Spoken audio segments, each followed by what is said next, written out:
إن الله وملائكته يصلون على النبي يا أيها الذين آمنوا صلوا عليه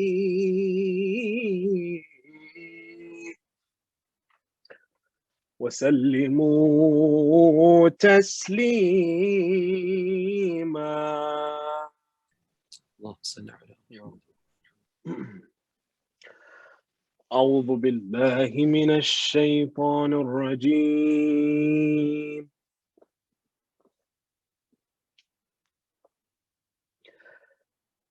بسم الله الرحمن الرحيم.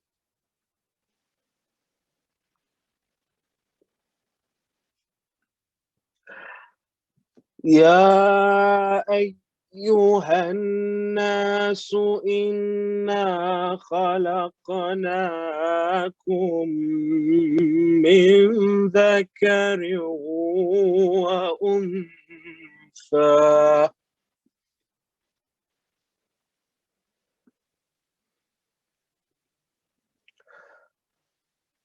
وجعلناكم شعوبا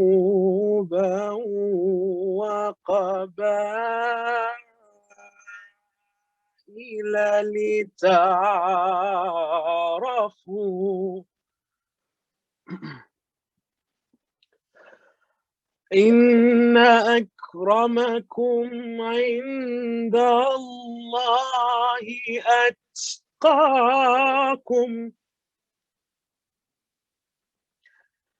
إن الله عليم خبير.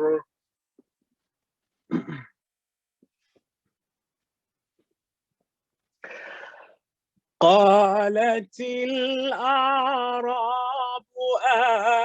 آمنا قل لم تؤمنوا ولكن قولوا أسلمنا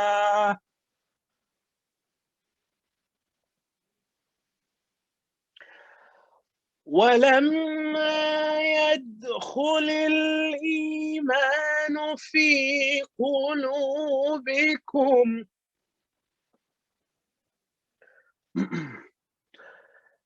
وإن تطيعوا الله ورسوله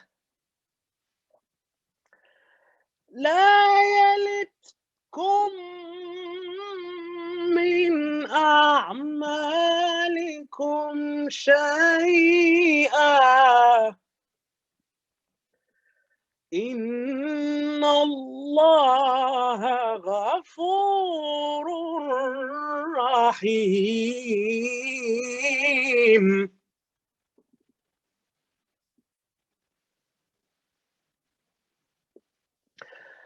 إنما المؤمنون الذين آمنوا بالله ورسوله إنما المؤمنون الذين آمنوا بالله ورسوله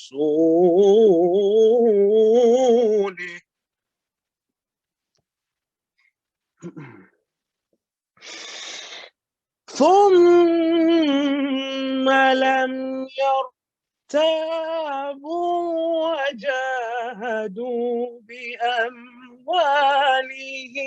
وأنفسهم في سبيل الله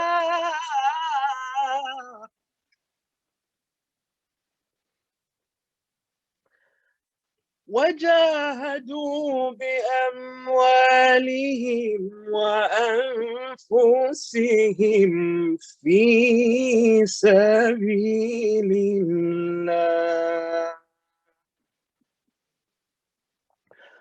أولئك أولئك هم الصادقون.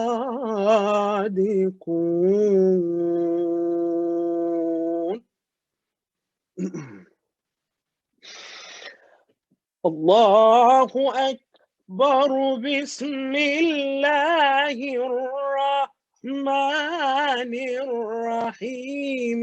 إنا أعطيناك الكوثر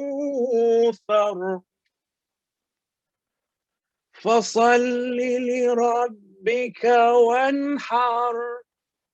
فصل لربك وانحر. إن شانئك هو الأبتر. صدق الله العلي العظيم. صلوا على محمد وآل محمد. إخوة وأخوات في الله، السلام عليكم جميعا ورحمة الله تعالى وبركاته. Firstly, thank you to the organizers for inviting me to take part in this extremely important series of talks related to the autobiography of Shaheed Malik Shabazz. I was first introduced to the autobiography many years ago, maybe at least 40 something years ago, by my elder sister. What I took from the autobiography, I cannot completely remember all the details, but I can remember that the autobiography spoke to me in a particular manner. And it spoke to me concerning the personality of the individual we are now coming to call Shaheed Malik Shabazz. I knew nothing about him prior to my sister sharing the autobiography with me, which she had read as an A-level student and had now gone off to university to continue her studies, and left me with a very nice leaving present, and that was the autobiography of Malik Shabazz, as we call him also. But what I took from it was the understanding that this individual was extremely determined. This individual was a person who understood the environment within which he was existing, and he plotted a particular course for himself, which ultimately resulted in his death, in his shahada. I also took from it that his main focus was not, as some people have tried to concoct, a focus on violence. There is a very tongue-in-cheek statement by the Shaheed where he says, "I'm a very violent man." But in reality, when listening to his lectures, as I've done now over the past, say, month and a half, when I was asked to take part in these sessions on him, I began to look at him in a completely different light. So the Shaheed Malik Shabazz, who I thought I understood when I was 12, going on 13, and then later on being reintroduced to his work, his immense body of work, when I was in my early 20s in the Hausa, and then leaving the Hausa and again being introduced to him, but not in a thorough sense, I would say. Maybe I would use the term in passing.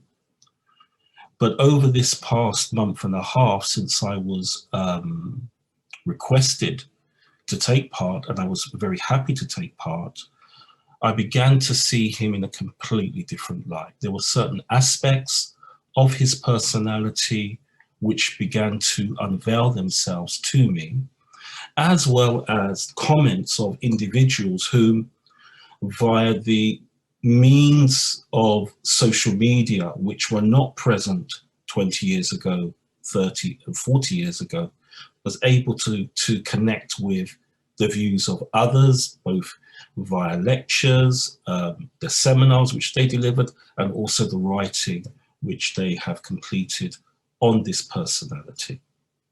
So that's the first thing. The second thing is, I declare my bias.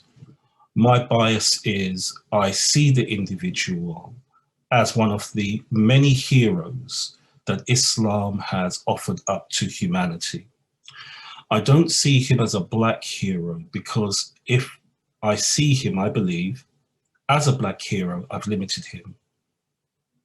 Just as we speak of Allah Azza wa Jal giving a particular position to the Shaheed, which is not located within a particular geographical location, it is not limited to a particular time, it is not limited to a particular racial group. Therefore, his importance is not only related to black people. I see him as a gift that has been given by Allah Azza wa Jal to humankind. Just as I see the gift of Frantz Fanon as one being given to humankind by Allah Azza wa Jal, just as I see the gift of Bob Marley as a gift of Allah Azza wa Jal to humankind, just as I see the gift of Maurice Bishop as a gift of Allah Azza wa Jal to humankind, just as I see the gift of Paulo Freire being given to humankind by Allah Azza wa Jal. So I'm not limiting the gifts which Allah Azza wa Jal has given to humankind. And these gifts are reminders for us of a particular reality. And that reality is we are all one. We are all creatures of Allah Azza wa Jal. And we are all brothers and sisters in humanity. And as I will try to explain as I go on, and as I use the slides to reinforce certain thoughts which I would like to share with you, I'm going to present this understanding within the wilaya of the Imam Ajjalallahu Ta'ala Farajuhu Sharif, whereby the wilaya of the Imam Ajjalallahu Ta'ala Farajuhu Sharif is not limited to one specific religious group. In reality, those who cleave to the truth, those who work towards the removal of social injustice and the establishment of social justice, in my understanding, fall within the wilaya of the Imam Ajjalallahu Ta'ala Farajuhu Sharif, whether they declare Islam or not. Because in reality, in the scheme within which I work, they are cleaving to what Allah Azza wa Jal has clearly stated in the Quran. And that is, we are all the children of Adam alayhi salam. And the ones who are the best amongst us are the ones who are best in our actions. So the title is Shaheed Malik Shabazz and the Struggle for Social Justice in the light of the reappearance of the 12th Imam, Ajjalallahu Ta'ala Farajuhu Sharif. Well, why that title? And why didn't I term it as something else? Maybe the struggle for civil rights, or the struggle for recognition within the United States of America as human beings. The reason why I came up with this title, and it wasn't an easy title for me to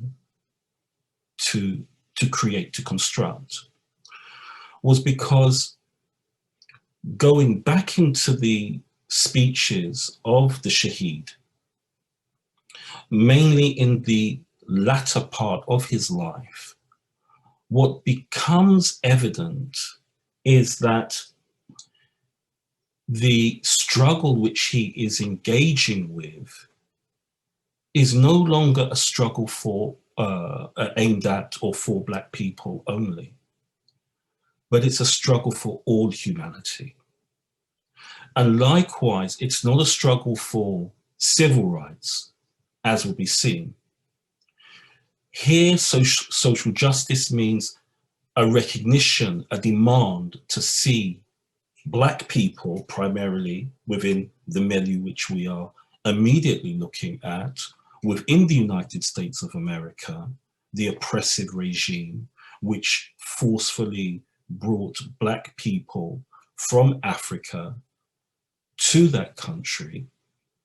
The struggle is not for civil rights.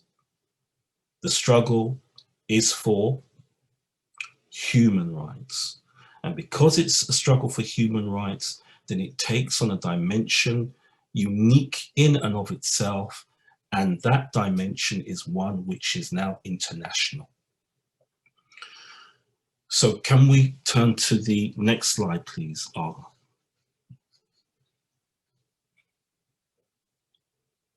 Can we turn to the next slide? Okay, good. Thank you. So I'm calling this slide in front of you centering the narrative. And not only am I calling it centering the narrative, but I understand that pictures have power. Pictures are able to shape the thoughts, the ideas, the actions of individuals. There are hundreds, if not thousands, of pictures which I could have chosen to depict the Shaheed. And many of them would have been where he may have been frowning, or he may have been speaking to masses of people. But as I understand him, as I try and center him, I center him within the Islamic reality. And so I believe this picture where he is performing maybe the Mustahab Salah, or one of the Salawatul Khamsa, one of the 5 daily prayers, captures his essence, that he is first and foremost a Muslim, wedded to the universality of Islam, wedded to the worldview of Islam, which is Tawheed. And at the corner of his being is the recognition that Allah Azza wa Jal is the creator, sustainer, and the master of the universe.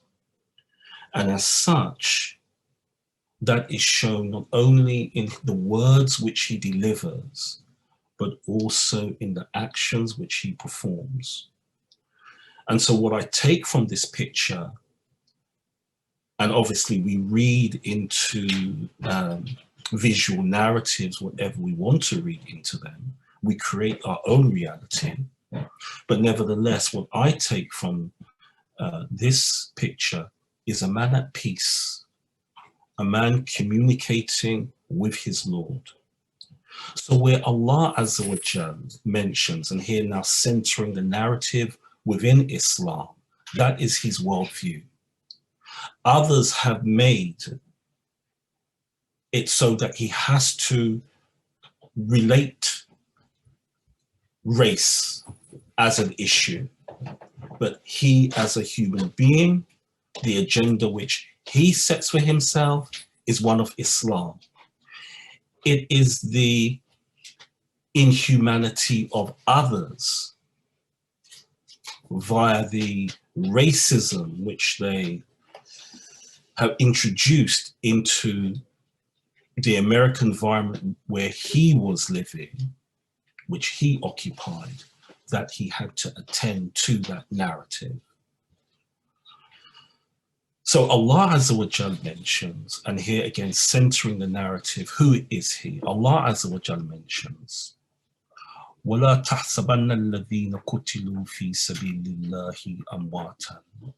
And don't reckon or assume that those who have قُتِلُوا فِي سَبِيلِ اللَّهِ أَمْوَاتًا, that those who have been slain in the path of Allah Azza wa Jal are amwat, are dead. بَلْ أَحْيَاءٌ عِنْدَ رَبِّهِمْ يُرْزَقُونَ. No, but they are alive with their Lord, receiving their sustenance. Allah Azza wa Jal is providing for them. So this is the maqam, this is the position in the schema which I want to present that he occupies. He occupies the position of a shaheed. Why? And bi'idhnillah, I will explain why I see him as Shaheed Malik Shabazz, somebody who not unwillingly, but willingly not only spoke out against the injustice of his time within his particular location, but also supported his words with actions, and those actions ultimately culminated in shahada, that is, witnessing to the truth of Allah Azza wa Jal, that Allah Azza wa Jal is the master of life and death. So that's how I'm centering the narrative, and that's the platform I'm going to use to continue my presentation, inshallah. Now, I was given three chapters to read from chapter, I was given chapter 14, 15, and 16 to read.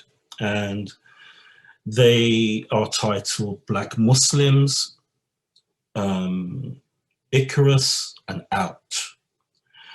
Now, Black Muslims is a term which I believe, from reading the autobiography and listening to the narrative of others, this is a term which they never used for themselves, but it stuck because of a doctoral student's thesis being turned into a book.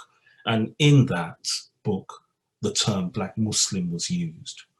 And that says much more about the individual than it says about the nation of Islam themselves, irrespective of their theological beliefs and the stances which they adopted. Also Icarus, and also Out. So these are the three chapters I was given to read from. Our presenter read from Black Muslims, and I want to read something from the other two chapters briefly before we continue.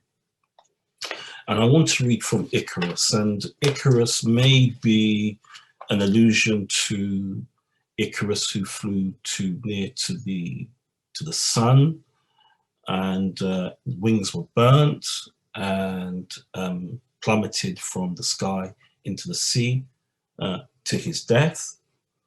It could be an analogy that man is mortal, and that the status which the Shaheed had given Elijah Muhammad was a status he did not deserve. And so by calling him the messenger and believing that he was speaking the words of Allah Azza wa Jal to the masses was a completely wrong appraisal. But we understand that in the meeting which the Shaheed had with Elijah Muhammad attempted to use scripture to explain away certain shortcomings which were becoming evident not only to the inner circle, but to individuals outside of the inner circle. So from Icarus, it reads, only a few of the letters fell into the Dear Nigger X category. or the death threats. Most of my mail exposed to me the white man's two major dreads. The first one was his own private belief that God wrathfully is going to destroy this civilization. And the white man's second most pervading dread was his image of the black man entering the body of the white woman. This motif of relationships between black men and white women is one which is woven into American history from its inception.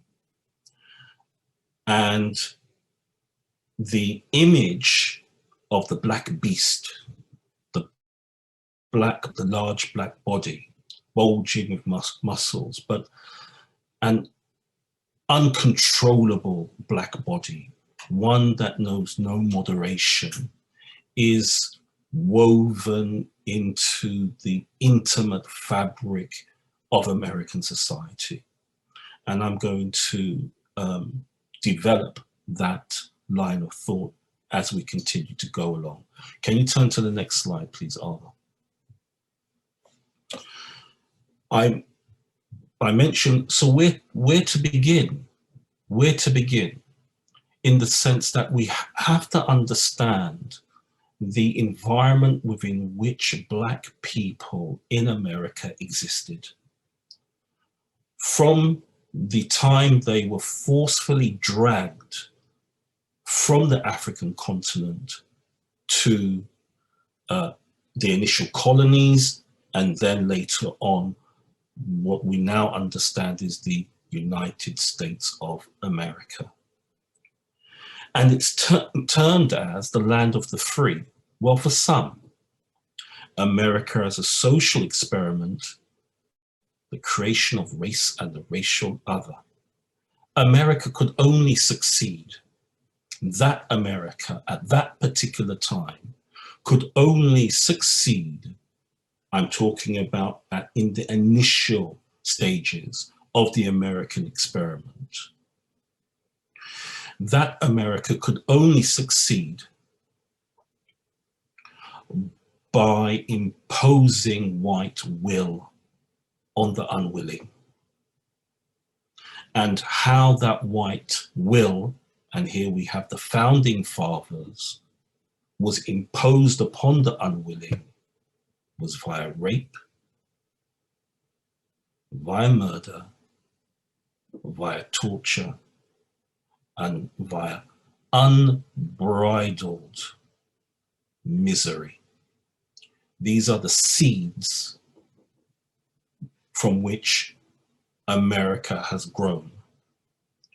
And unfortunately, this Enlightenment endeavor, remember, America is born in the age of Enlightenment, where the Europeans and now the Euro-Americans are freeing themselves from the overburdening reach of the Catholic Church, and sciences are burgeoning and new discoveries are taking place.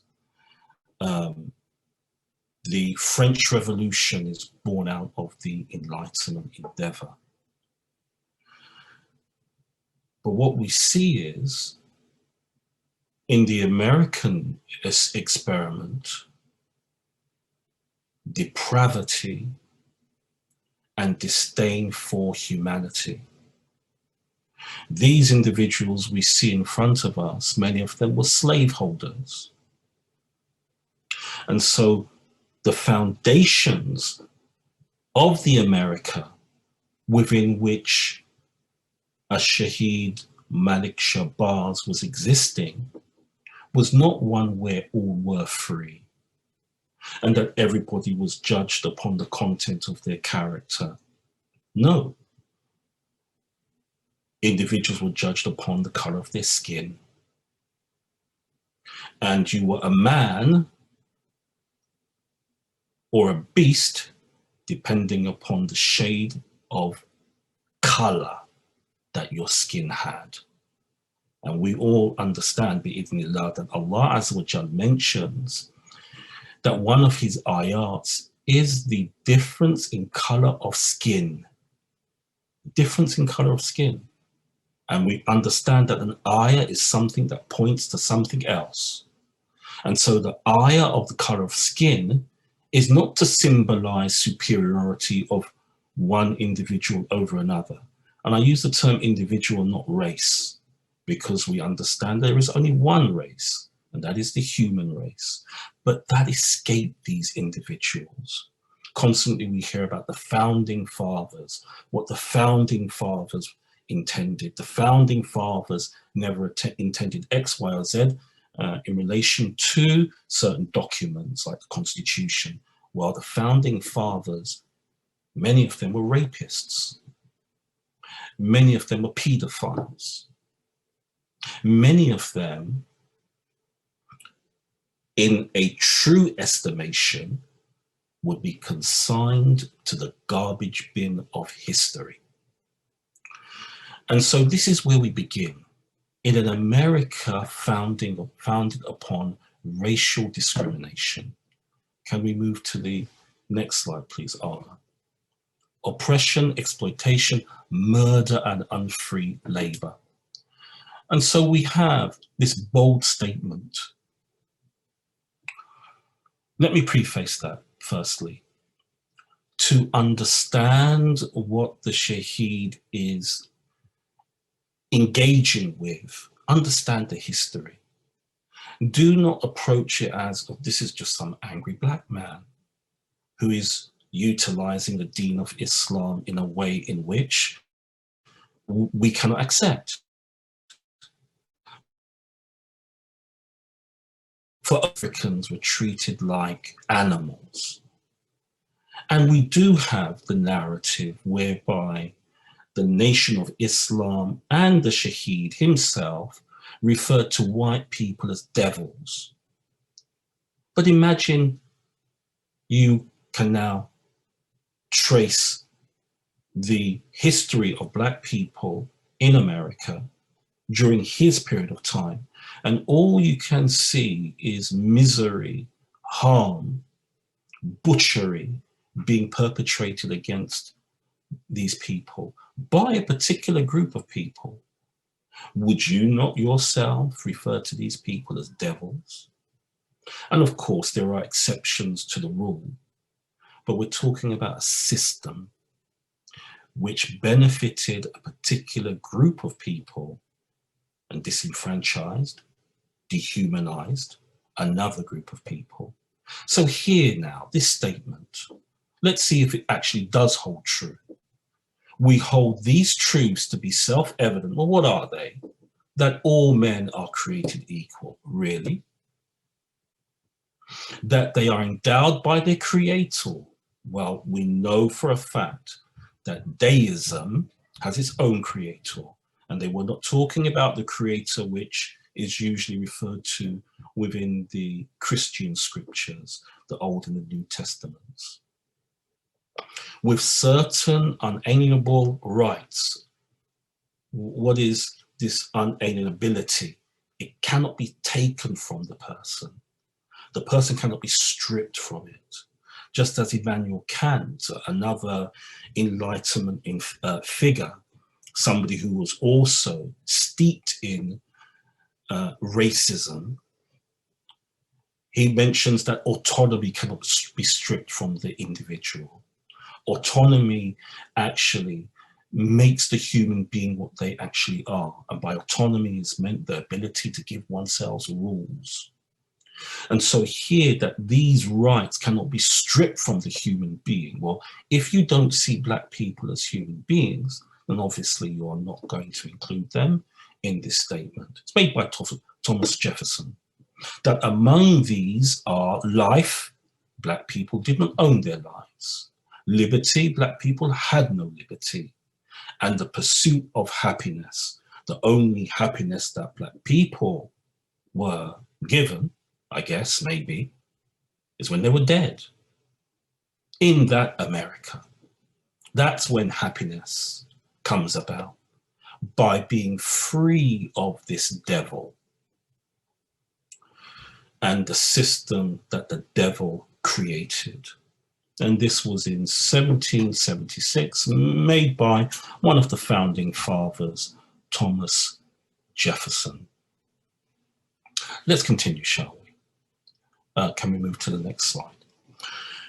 So what I identify related to that which came before the Shaheed and that which has come after him is what I refer to, based upon the readings of Tom Burrell, is marketing and branding of black inferiority, that the black man is inferior.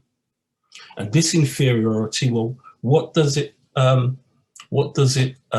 dispose him to? Does it dispose him to being looked after, being cared for, putting the hand of mercy around the black man and trying to lift the black man up to a particular status? Well, no, obviously it doesn't, does it? I mean, you create this image of black people within America, and the black man is inferior within this schema.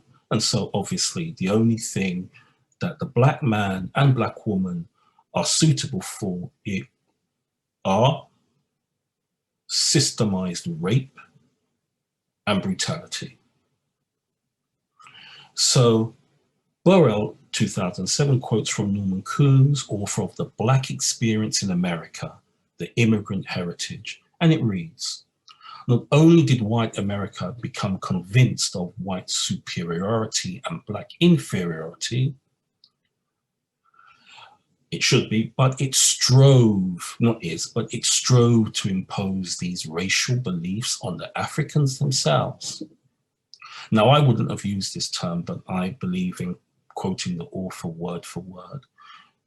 The word is slave masters. I would prefer to use the devil, or the devils, the shayateen. The slave masters gave a great deal of attention to the education and training of the ideal slave. At every moment, this education was built on the belief of white superiority and black inferiority. What made the white man superior? Or maybe the ability to brutalize, I guess. What made the black man inferior? Well, maybe the ability to be brutalized. Are these the standards upon which an enlightenment endeavor is based? The master strove to inculcate his own value system into the African's outlook.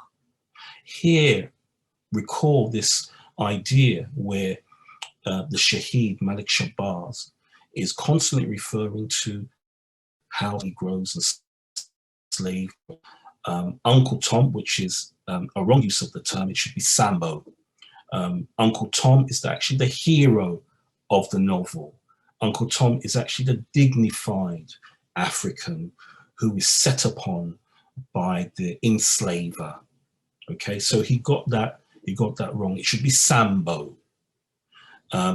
So the master strove to inculcate his own value system into the African's outlook.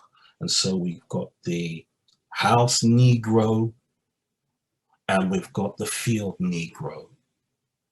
The house Negro is typified by saying, "Is we sick, boss? Is we sick, massa?" Identifying with the oppressor. The field Negro, when he hears that the oppressor is ill, prays for the oppressor to die. Whereas the house Negro, identifying with the oppressor, says, "We is sick, massa," and prays for the massa's health. And so here, this indoctrination, this inculcated his own value system via brutality and other means into the African's outlook. So a complete distorting, a complete reordering of the psyche of many Black people in the United States of America. And this is what the Shaheed Malik Shabazz was referring to, was up against. The battle, as we will see, was not only against those individuals who were white and wanted to outwardly brutalize Black people, but it was also against those individuals who had been indoctrinated with the filth of Black inferiority. The white man's belief in the African's inferiority paralleled African self-hate. And again, we see in his statements about the artificially created self-image of the Black man. And the Black man was made to hate themselves, not because they wanted to hate themselves, but because all of the social institutions within the United States of America were geared towards perpetuating an image of Black people as inferior to white people. Now I'm amazed, I must say this now, I'm amazed at some of my brothers and sisters within the deen who actually cleave to racism. We have a problem within our Muslim communities with regards to racism. That could be racism against Asian people. That could be racism against people who come from the Arab-speaking world. That could be racism against Black people. Whoever it is against, imagine that we as people who claim to have the sibgha of Allah Azza wa Jal, the stamp, the coloring of Allah Azza wa Jal on us as believers, would stoop to such a level where we would judge an individual by the color of their skin. We need a reorientation. We need to move away from such paradigms of hate and their paradigms of disaster, because all our deeds will be accounted for on the day of judgment by Allah Azza wa Jal, as is mentioned. Can we turn to the next slide, please? So I've entitled this slide, The God Complex, the Making of the White Savior. And I take that from The Last Poets, who were one of the original rap groups in America. And the rap was about the white man's got a God complex, okay? Believing that he is God and he has the ability to decide what is right, what is wrong, what is moral, what is immoral. Remember, we're talking about the United States of America, where Black men and women were branded with marks on their backs or on their faces, where Black men, sons, were forced to sleep with their mothers to produce children who would then toil on the soil to make financial gain for the individual who had forced them to sleep with their mother to produce offspring. This is the America we're talking about. So during the Western Enlightenment period, it was understood that the white race was destined to rule over all creation. In doing so, they appeared on the shores of different continents, bringing their brand of civilization with them. Africa, as we know, received her fair share of these enlightened beings. Now, I want to show a quick clip from the series Roots, as is the picture accompanying this slide. Well, you know, Black people are suited to be slaves. There's nothing wrong with enslaving them. The bucks, meaning the males, are very strong, and we can use them. Simple, we can use them. The reason why I wanted to show this clip is I wanted to bring home the reality of what the dominant narrative was that Shaheed Malik Shabazz was actually facing. And ironically, this series Roots was produced by the individual who collaborated with him on his autobiography, Alex Haley. So this is the reality which was faced on a daily basis by Black people in America. That is, being seen as chattel. Chattel means, animals to be used, beast of burden, which can be used and abused. And, I mean, if one dies, we just go and get a new one, don't we? Here I mention it as the white man has got a God complex. And obviously I'm not talking about all white people. I'm talking about a system that existed for over 300 years and in many instances still exists today. And this system was based upon a false notion of who the white man was. Shaheed Malik Shabazz challenged that notion. He deconstructed it.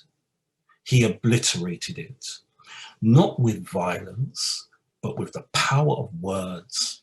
And now imagine an individual who has no schooling, who could hardly read, was more self-taught than anything, was able to stand and articulate human rights, social justice amongst individuals whose natural place of abode were universities, colleges, the lecture circuit, television, etc.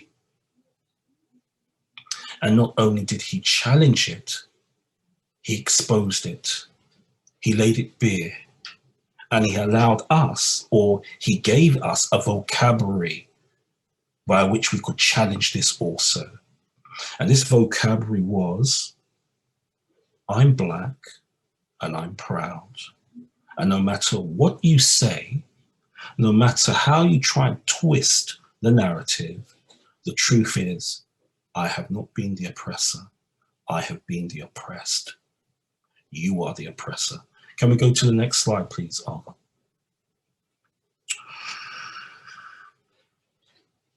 White hero, black beast. Racism, Sexism, and a Mask of Masculinity by Paul Hodge, 1979. I think this captures a number of features related to the American milieu, the American setting. If the hero symbolizes an exalted, purified soul, the beast evokes the threatening demands of the flesh, this motif of the Black presence being dangerous. The quest for manhood, of course, the Black man was stripped of it, represented by the battle between hero and beast. We know who the hero is and we know who the beast is. Thus, exactly paralleled by a similar struggle between the moral and the immoral parts of the civilized psyche. If you've ever seen a film called Birth of a Nation, not the one with Nat Turner, marhum, may Allah Azza wa Jal bless his soul, but the one developed by the Ku Klux Klan. This film has a number of, very important points attached to it. But what the film depicts is the Black man now, or the Black beast, now freed from the plantation, and now the only thing he has to do, meaning spending his time, is molesting white women. And in this attempt to molest white women refuse to succumb to such a torturous ordeal and prefer death rather than being soiled by the Black hand. Cast your mind back to that ship that we saw. we can document hundreds and thousands and hundreds of thousands of black women having to jump from the ship because of the advances of the enslaver. But America, as a plantation, represented a site where the black female body was seen as a means of obtaining economy. So an enslaver would rape a black woman, a child would be born, the bonds of parenthood do not exist between the enslaver and that child born. And so off to the fields for that child. The reality of the United States of America, which Shaheed Malik Shabazz faced. Not this fairy tale, not this one which now is shown where the Statue of Liberty is there and everybody is going to get their piece of the American pie. Well, not for the black man anyway. The heroic forces of light against the bestial forces of darkness, thus the almost stereotypical victories of the white heroes over dark villains that fill up almost all our popular fiction. Do not we see that? Film and TV seem to reinforce the control of the higher, the white man, over the lower, the black man, parts of the human psyche. Turn to the next slide, please, Arthur. So, in understanding how the autobiography came to be constructed, we need to see who was approached to construct the autobiography. And as I mentioned, one of the later works of Alex Haley was Roots, the series, and it's available on YouTube, and you can go and view it, etc. It makes for interesting viewing. So Alex Haley, prior to meeting Shaheed Malik Shabazz, was a Coast Guard in the American army, he was a Coast Guard, in the American Coast Guard service for about 20 years, he mentions. And he's nearing retirement and he's thinking, oh, what am I going to do afterwards?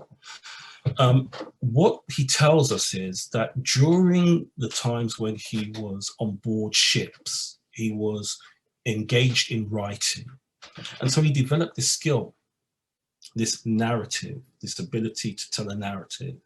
And so he took this with him when he left the Coast Guard and sought work as a writer stroke journalist. At the time he's looking for work, he finds himself speaking with a friend, and the friend mentions that there's this new black Muslim or this black religious group, and they are attracting huge crowds, and they are actually not only attracting huge crowds, but they're winning people over to their belief system. And the individual who was telling Alex Haley this witnessed this firsthand because their entire family had embraced the teachings of the Nation of Islam. Fast forward, Alex Haley goes to New York, finds some work, and now within that occupation, within that work, as a writer, as a journalist, proposes that he should get some insight into the Nation of Islam, or this black Muslim group as now they have been styled. Goes to Harlem, goes into one of the restaurants which were run by the Nation of Islam and asks for Minister Malcolm. They're introduced. Alex Haley mentions, look, I'm a sincere writer, journalist, I will represent whatever you say faithfully. I'll make sure word for word that what you've said is not changed. And so over the course of time, he wins, I guess, acceptance by Shaheed Malik Shabazz, and begins to write a series of articles about not only him, but also Elijah Muhammad. So this is the prelude to the book. And so when they both see, Shaheed Malik Shabazz and Elijah Muhammad, when they both see that Alex Haley was true to his word, that what they narrated to him was not twisted, and was not substituted for other words, then the possibility of writing a longer account of the two was possible. And here now, the autobiography was suggested, and Shaheed Malik Shabazz accepted. I was in this stage of relationship with Malcolm X, who often described himself on the air as the angriest black man in America. When in early 1963, my agent brought me together with a publisher whom the Playboy interview had given the idea of the autobiography of Malcolm X. I was asked if I felt I could get the now nationally known firebrand to consent to telling the intimate details of his entire life. I said I didn't know, but I would ask him. The editor asked me if I could sketch the likely highlights of such a book, and as I commenced talking, I realized how little I knew about the man. And of course, he mentions, despite my interviews that I had previously had with him, with regard to the articles which I had previously written.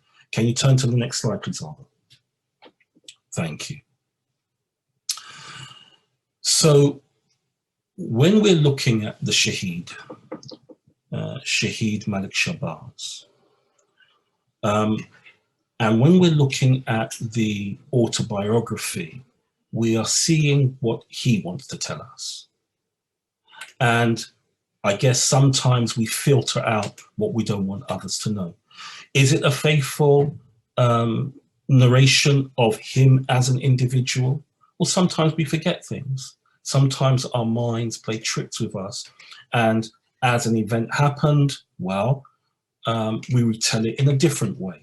I'm not saying he was unfaithful, but what I'm saying is with any retelling of ourselves, we always, I guess, want to tell the best of ourselves, or sometimes we forget certain things about ourselves. So a wider picture, a more clearer picture, a more nuanced picture might be obtained. But one thing we can understand from him, one thing which is very prevalent within the autobiography, is a clear stance adopted by him with regards to America. What did America represent to him? And here I've entitled the slide, See It From His Perspective. On the nightmare, on the American nightmare, I'm not standing here speaking to you as an American or a patriot or a flag saluter or a flag waver. No, not I. I'm speaking as a victim of this American system. Again, systematic, ill treatment, torture, murder, rape, denigration of Black people by a system. Individual white people, they are individual white people. We're talking about a system which is being confronted. And I see America through the eyes of the victim. I don't see any American dream. I see an American nightmare. This is a motif which runs throughout the text, throughout the autobiography, whether he's called Malcolm Little, whether he's called Little Red, whether he's called Detroit X, whether he's called Satan in prison, or whether he emerges as a Shaheed Malik Shabazz. One thing is clear, he is able to go to the core of the issue, and that is the system which America has developed for the few, which exploits the many. Could you turn to the next slide, please, Mohammad? So becoming Al-Shaheed Malik Shabazz, how does he become the Shaheed? What is the process? The process is inward reflection. The process is honesty. The process is an appraisal of one's self and the relationship they have with their Lord. And we see that coming through from the book, from the autobiography. I guess one thing that he's very strong at is that he's strong at appraising who he is, being honest, pulling no punches. I was like this, now I'm like that. Also, the pictures that I use are not of an angry man. The pictures are of him, again, decentering. He's a family man. He's married. He's in love with his wife. He's in love with his children.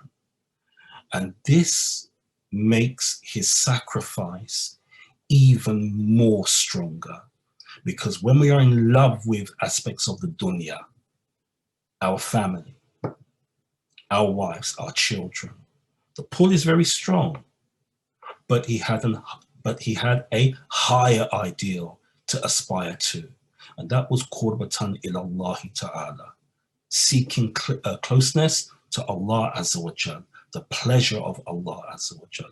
In this picture, we see him as a happy man, a loving father, somebody who has a long future ahead of themselves if he keeps his head down. But the truth is something else. And so by becoming the Shaheed, that is an embracing of the truth. Allah Azza wa Jal mentions, those who believe do battle for the cause of Allah. Alladhina amanu yuqatiluna fi sabilillahi. And those who disbelieve do battle for the cause of Taghut, that which has no boundaries.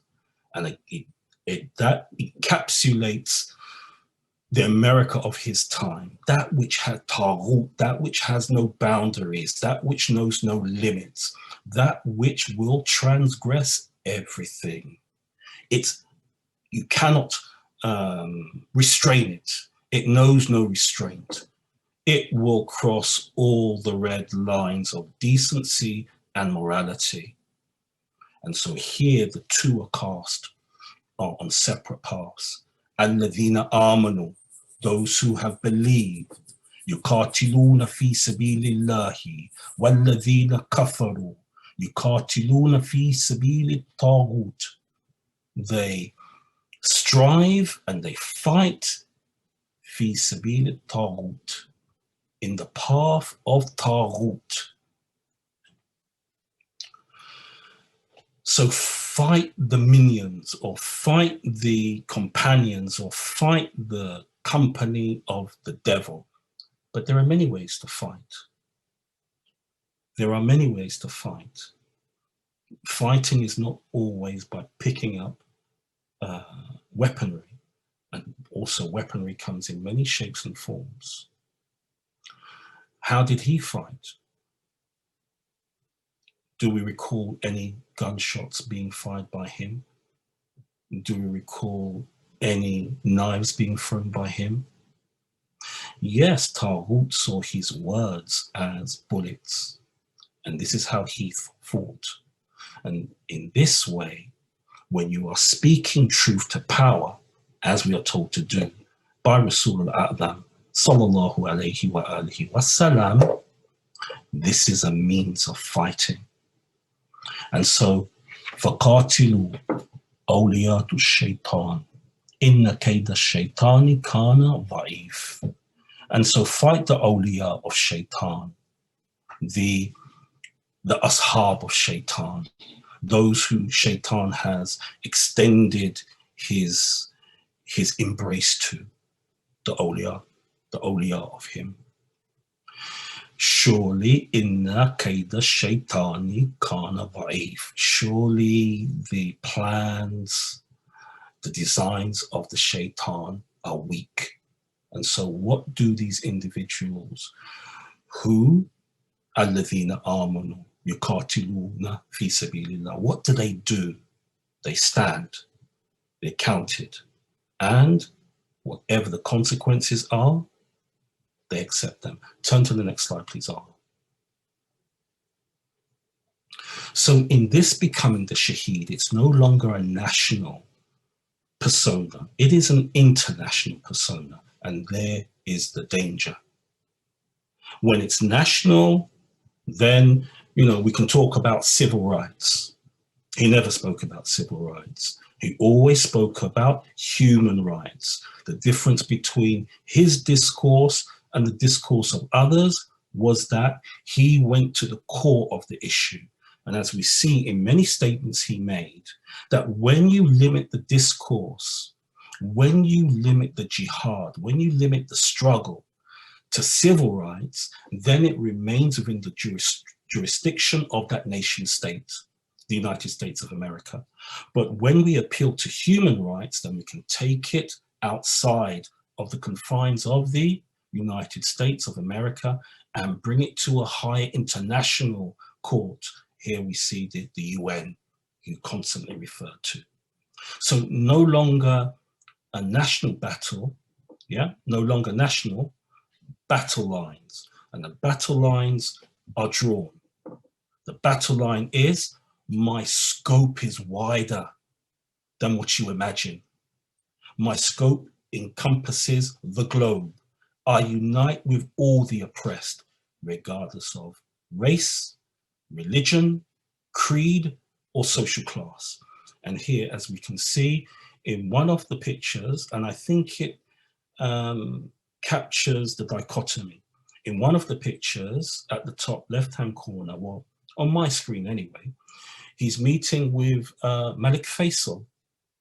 So representing the sacred, let's say. Forget about the politics. Forget about the House of Sound. Let's just take it as representing the sacred. And in the other picture, unfortunately, it's a bit cut out, but he's meeting with brother Fidel Castro.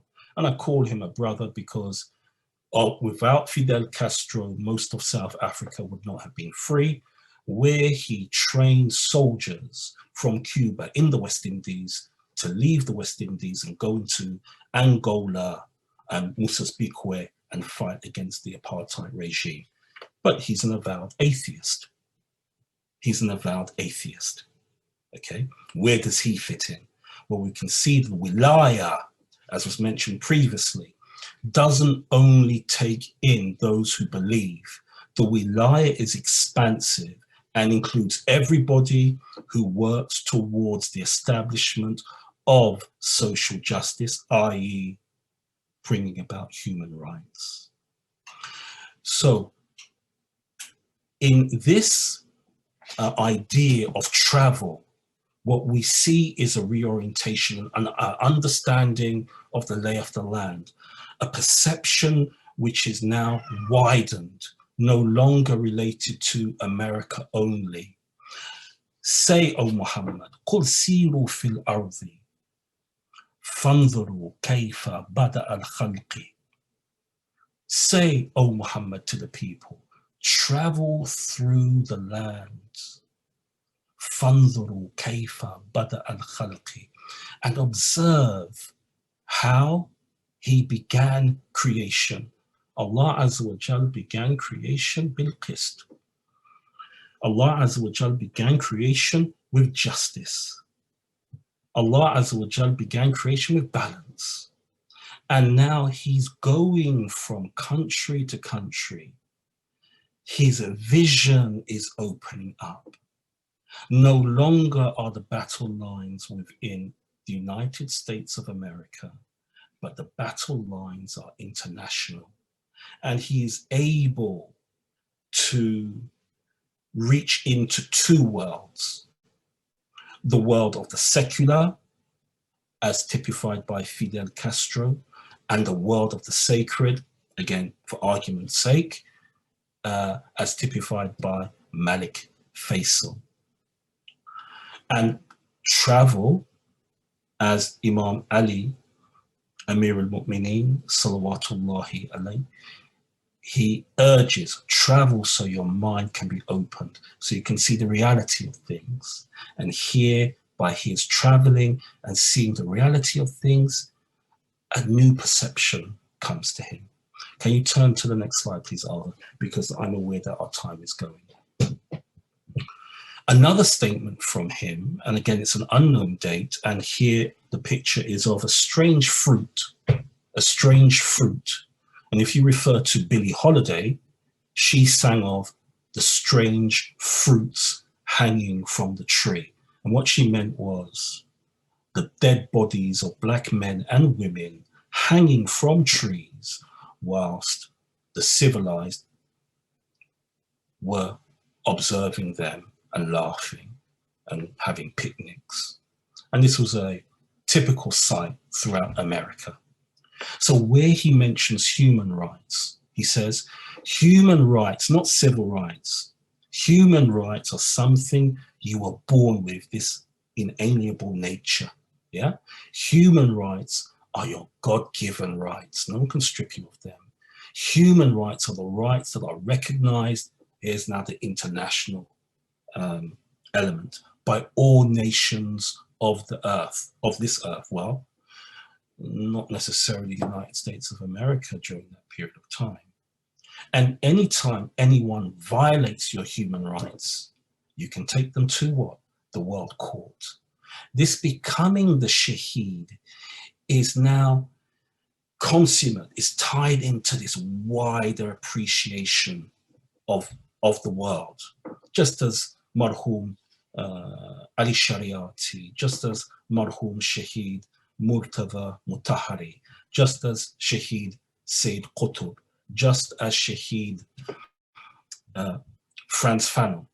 They're seeing the localized struggle is just a sample of the wider struggle. And the wider struggle, you need allies. You need to build coalitions, coalitions of the willing, those who are willing to sacrifice. Please turn to the next slide, Alva. So social justice battle lines.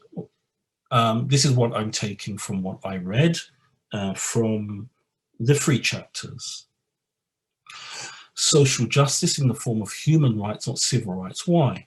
America as a country was unable and unwilling to extend humanity in its true sense to black people. This was seen in the continued systematic brutality experienced by black people. Regardless of what you think about black people now, take the objective, stand back and view and ask yourselves, would I want to be treated like that? And if it comes to your mind that you would not want to be treated like that, then also, if you can, extend that to black people. We don't want to be treated like that. They did not want to be treated like that. Since their forced transportation to America, human rights discourse goes to the foundations of the issue, not civil rights, which would by necessity involve external agencies getting involved with the affairs of the United States of America. This is what they didn't want. And I would ask you to look at the Bricker Amendment, and you could get a better understanding of what was going on during that period of time. Next slide, please, Alva. And thank you very much for controlling the slides as you have.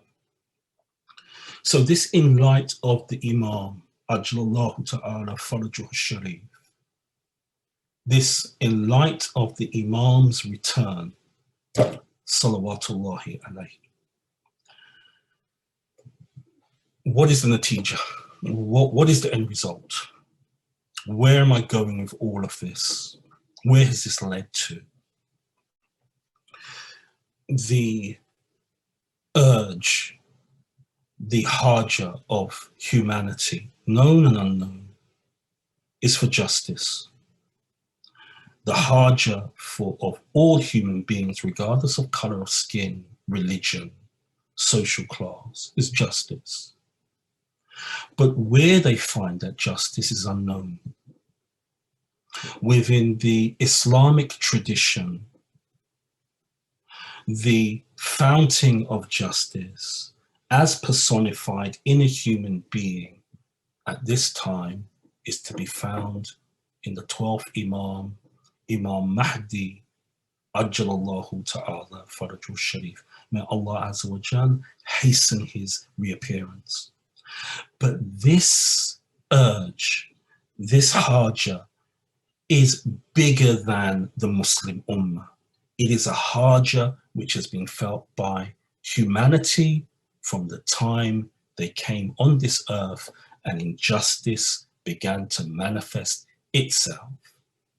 Whether it's in Australia, as we call it now, amongst the Aborigines and how they were classified as plants and other objects, whether it's amongst the Maoris, how they have been treated by the enlightened Europeans also, whether it's amongst the people in Papua New Guinea, whether it's amongst the Rohingyas, whether it's amongst the Uyghurs, whether it's amongst the Bosnians, whether it's amongst the Hindus in Bharat, in India, who are being persecuted, the Dalits, regardless of religion or race.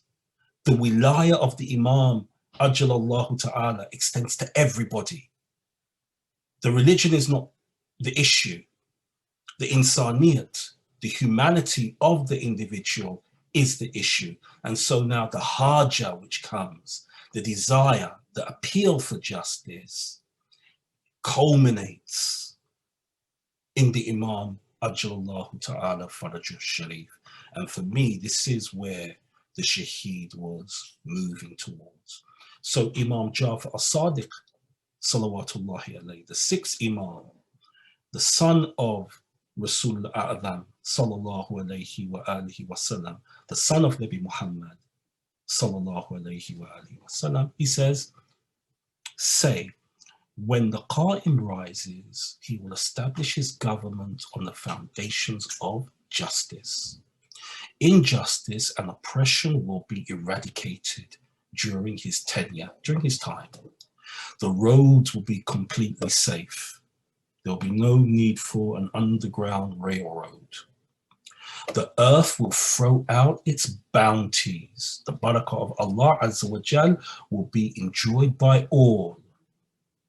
The rights shall be restored to their owners. All those who have been stripped of their rights will be given them back by the Qa'im, by his presence, by Baqiyatullah, salawatullahi alayhi.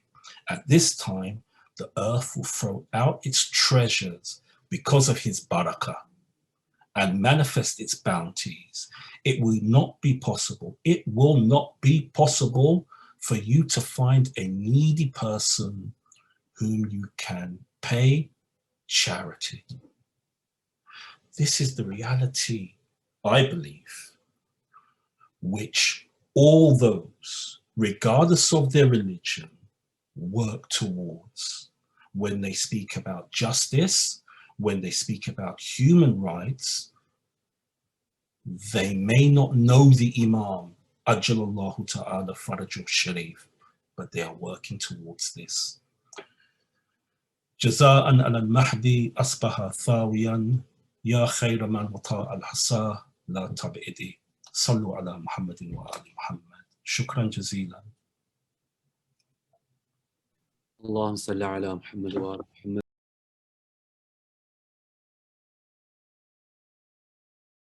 Oh, that's a lovely question, Agha. Shukran, Agha, for that lovely question. And that opens up so many different avenues. Shukran jazeelan. I think listening to some of the exchanges between them, I think the Malcolm or the Malik Shabazz, who was on the podium and was shot, would have gone back and taken those statements he made about the personality of Martin Luther King Jr., I think he would have taken them back, because they were very demeaning statements and talking about Uncle Martin and casting him, as we know, as an Uncle Tom. I think the scene needed both of them, Aga, Bilal. And really, when we're talking about the wilaya of the Imam, Ajlallahu Ta'ala Farajul Sharif, and we're saying that if it extends to everybody, then Martin Luther King saw the solution to be via civil rights and the methodology which he adopted, and that was steeped within Christian theology, keeping in mind he was a doctor of Christian theology. So going back into the Christian text and trying to find, I'm not going to say liberation theology, but trying to find the justifications for resistance, I think it is a manifestation of the diversity of the wilaya of the Imam Ajlallahu Ta'ala Farajul Sharif, as opposed to Malik Shabazz, later on coming from a Muslim Islamic ideology, giving, and I'm going to use your term, Aga, but I don't know much about the Tao, the yin and the yang. So giving the opposite side. I think maybe America needed that also.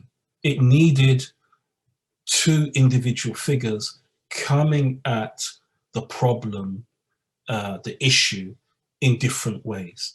And so you're right not to take anything away from Dr. Martin Luther King, because in reality, he gave his life. And yeah, there were some things attached to him, as there were certain things attached to Shaheed Malik Shabazz, which we might find unsavory. And we need to document them, we need to call them out. But ultimately, they gave what they saw as their most precious possession, and they gave their lives.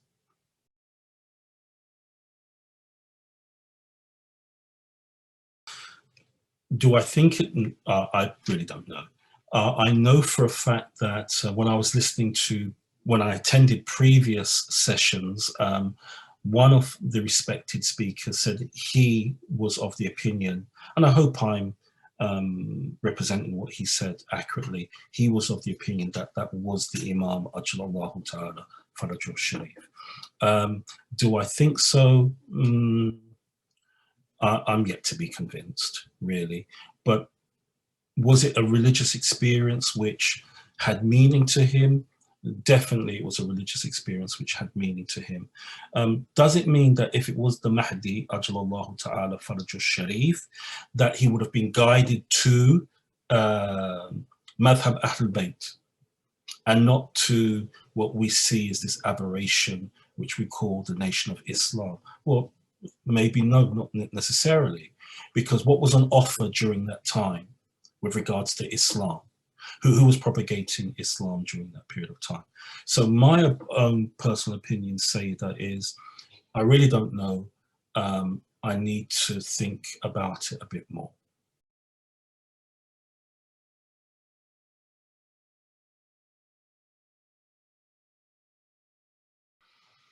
Wow. Yes, I've heard, I haven't come across it personally, but in discussions with Ikhwan from Madhab Ahl Bayt, they've mentioned that Pan-Africanists and those who come from a secular perspective are using Shaheed Malik Shabazz as a kind of symbol for resistance, but they strip him of the sacred element which, you know, resonates so much with us concerning him. How can we recalibrate his message? Personally, and let me take my own personal example then and try and use that as a foundation for an answer. And I'll try and be quick, Aga Karbim, as well, because see that we're short for time. I introduced, or my wife and I, we introduced Shaheed Malik Shabazz to our children at, let's say, an early age, and that may have been about 12 or 13. And we asked them to read the book. Okay. Personally, I think that is not the only way in which we can start amongst ourselves to recalibrate and reconnect with him. There are many different ways in which we can recalibrate and begin to connect with him, okay? And depending upon the environment we are in, some ways will be better than others. So for example, here in England, okay, we can approach individual schools and ask him to be on the, or ask the Autobiography to be on the reading list within English literature, to approach examination boards and ask them to expand the reading list for not only Shakespeare and Dracula, Brad Stoker and other authors, but also Alex Haley and the autobiography of Shaheed Malik Shabazz. And in this way, he's introduced to a new audience at a very early stage and at a formative stage. And hopefully the individual who is doing the teaching is able to bring out the nuances, the different features of the autobiography for the students. But we, let's say adults, Said Suleiman, we want to reclaim this image. We need to unite. We need to come together and create forums whereby we invite these individuals to attend, and we engage in meaningful dialogue with them, and we allow them to understand that just as Frantz Fanon was stripped of the sacred, Frantz Fanon died in the path of Allah Azza wa Jal, fi sabilillah, fighting against the French, just as he is stripped of the sacred and he's seen to be a leftist, okay? So, as you've clearly identified, Shaheed Malik Shabazz has been. We need to engage in dialogue with these individuals, okay? They may not come to the conclusion which we hope they would come to, but nevertheless, we've tried, and Allah Azza wa Jal will do the rest.